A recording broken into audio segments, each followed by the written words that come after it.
Hello, and this is the demo of the MD-SQE workflow in the Virtual Neutron Facility. And to start out, we go to the Simulations tab and see, again, the list of simulations here.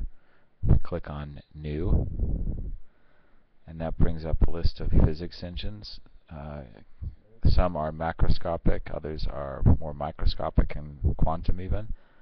To do the MD, we choose this time GULP, which is a general purpose classical atomistic simulator. And in this list, we see a list of different types of materials.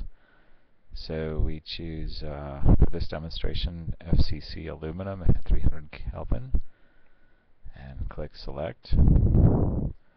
This brings us to the launcher for the GULP UI, which is Java Web Start. So clicking Launch activates that, or downloads the XML, which activates the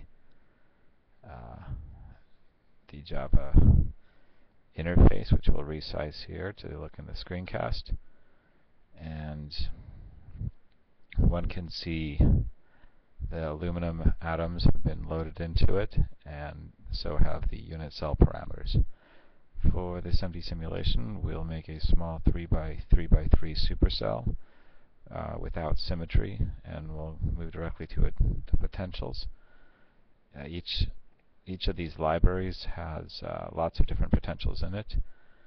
For this demonstration, we'll choose the Clara Rosato library, which has embedded atom model potentials for many FCC metals, among them aluminum. And we could have also created our own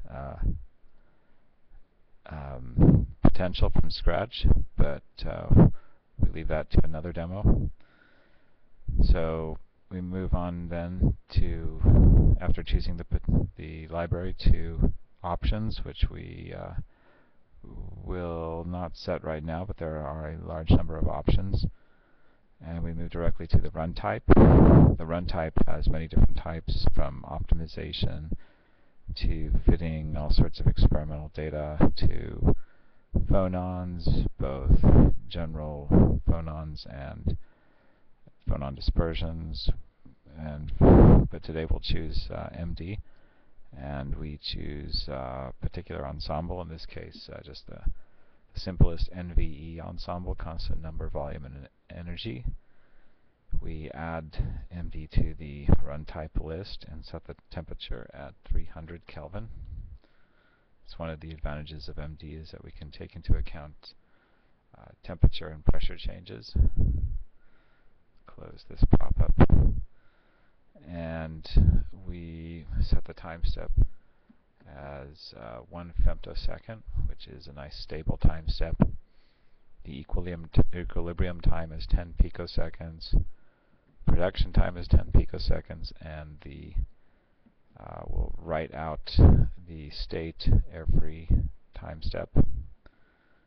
And there's a variety of other options, but for now we'll just move on to the output tab, which also has more options, but we'll move on directly to execution tab. We see when it launches from VNF, the GULP interface has that as the predefined execution place, and we submit the job. And the response is that the job has been successfully stored at VNF. So we close the UI, move on to the next page in the wizard, and we see a description of the job, and we have a variety of servers to launch the job on. Among these is Octopod, although a user can also add their own server. We'll use one node with, let's use 8 cores. That'll be done very quickly, but we'll just put a time limit of 10 hours just to be sure, and submit the job.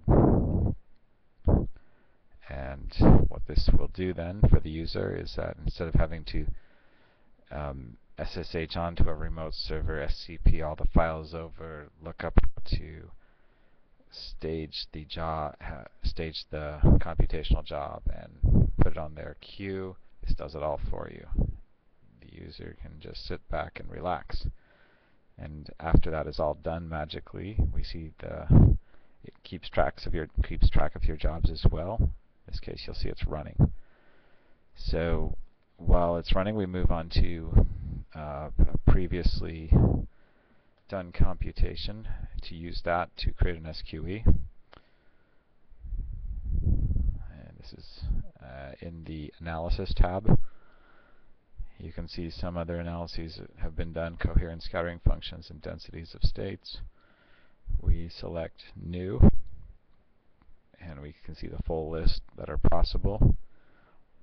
Some of these have been implemented, but not all. We're in the process of implementing all of them. And everything from scattering functions to multi-phonon corrections to densities of states and other dynamical and structural quantities can be calculated from both phonons and MD trajectories. In this demo, we choose a coherent SQE from aluminum, and you can see some phonons and some MD trajectories.